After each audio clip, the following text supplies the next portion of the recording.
Yo, halo teman-teman sebangsa setanah air semuanya. Balik lagi sama gue Encang Yipda. Dan kali ini gue mau mencoba mengulas sedikit tentang yang namanya JDM. Ya, ini bagian dari upaya gue untuk menjawab Concord Challenge, yaitu JDM Challenge. Yo, gue Encang Yip. Video gue jangan lupa di like, di share, dan di subscribe. Nah, jadi teman-teman mungkin sudah pernah dengar ya tentang apa itu JDM gitu ya. Jadi sebelumnya gue melenceng sedikit bahwa gue mau ngasih tahu kalau dunia diecast kita nih ya, dunia diecast car terutama diecast mobil itu nggak bisa lepas dari yang namanya dunia otomotif sebenarnya ya.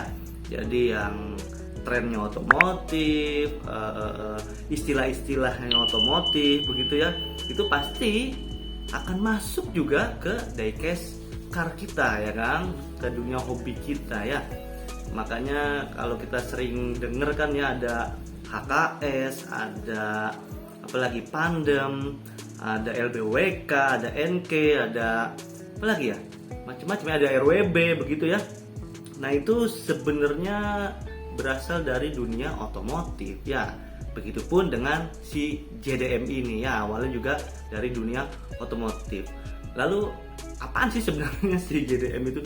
Jadi si JDM ini ya, kadang-kadang kita juga banyak yang salah kaprah nih. JDM adalah arti harfiahnya ya, Japanese Domestic Market. Nah dari nama itu aja udah bisa kelihatan ya bahwa ini domestik gitu ya.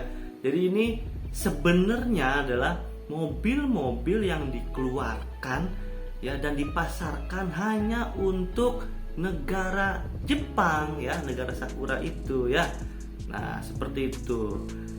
Banyak yang bilang yang salah kaprah gitu ya, bahwa semua mobil merek Jepang adalah JDM. Nggak juga begitu ya ternyata ya. Ternyata kenapa disebut JDM spesifik dan hanya di Jepang? Karena sebenarnya ini JDM ini adalah rata-rata mobilnya itu super kenceng, super performanya keren begitu ya. Jadi acap kali nggak bisa masuk regulasi di negara lain begitu ya, termasuk di Indonesia ataupun di Eropa sekalipun. Ada juga yang menyebut JDM itu ya, tadi kan hanya di negara Jepang adanya gitu. Cuman ada yang bilang bahwa JDM itu juga semacam gaya atau style mobil-mobil yang ada di Jepang ya, seperti yang HKS ya, yang Jepang RWB begitu ya. Nah itu seperti itu. Nah pertanyaannya adalah bagaimana kalau negara lain ya mau punya mobil JDM? Itu bisa, tapi harus menunggu 25 tahun geng. 25 tahun baru boleh diimpor itu mobil JDM ya. Jadi kalau mobil JDM-nya terbit tahun 2020, nanti kita baru bisa belinya itu tahun 2045. Kalau mobil itu sudah berusia 25 tahun kok lama ya. Mungkin karena si orang Jepangnya mau menjaga teknologinya biar gak dicontek atau gimana. Ya nggak tahu deh ya. Cuman salah satu hal yang seperti itu juga menjaga si JDM ini tetap eksis sebenarnya ya.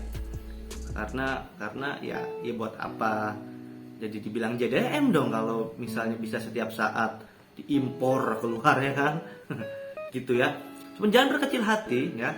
Teman-teman yang punya mobil juga bisa jadi JDM. Nah, caranya dimodif.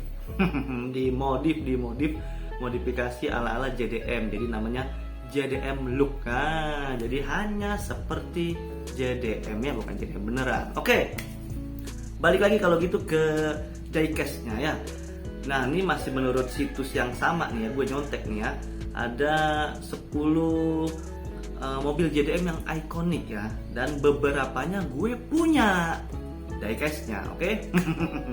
Yang pertama ini ada ini nih tuh geng, ada 95 Mazda RX-7 ya. Ini Mazda ini menurut situs tersebut performanya memang luar biasa juga ya. Dan ini salah satu JDM yang ikonik ya, itu satu. Terus kemudian kedua ada ini Mazda MX-5 Miata ya. Ini ya. Ini termasuk JDM juga ternyata ya. Menurut situs tersebut ya. Kemudian ini juga ini terinspirasinya si MX-5 Miata ini dari mobil balap sebenarnya. Mobil balap yang dia mau bikin tapi tidak punya uang yang cukup, maka jadilah si JDM MX-5 Miata ini ya. Mungkin versi pahenya, paket hemat. Terus kemudian nah ini juga ada nih Datsun 240Z. Ini dia, ini juga merupakan keluarga JDM ya. Ini super kenceng juga mobilnya. Ini fokusannya temen gue nih si Kev nih ya. Gue juga dikasih sama dia ini. Waktu itu apa ya, hadiah ulang tahun. Gitu ya. Terus ada lagi juga si ini nih. Ini Mitsubishi Lancer Evolution ke-10. Menurut situs tersebut termasuk JDM ya. Sama ini juga Subaru 22B STI ya, termasuk JDM juga. Cuman begini ya, masih agak ragu sebenarnya sama situs itu.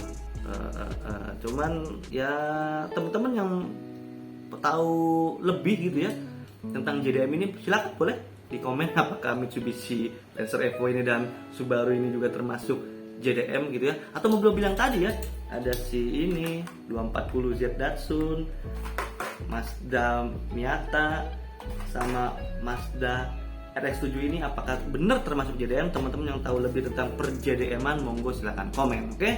Nah, begitu gengs ya, demikian konten kali ini ya. Konten ini sekaligus untuk menjawab Concord challenge, yaitu JDM challenge, oke? Sampai jumpa di lain kesempatan. Jangan lupa jaga kesehatan ya, tetap jalankan prokes karena COVID lagi gila lagi ini. Kemudian jangan lupa walaupun di rumah tetap berkarya, ingat ya, berkarya dimanapun teman-teman berada. Oke, bye bye, wassalamualaikum warahmatullahi wabarakatuh.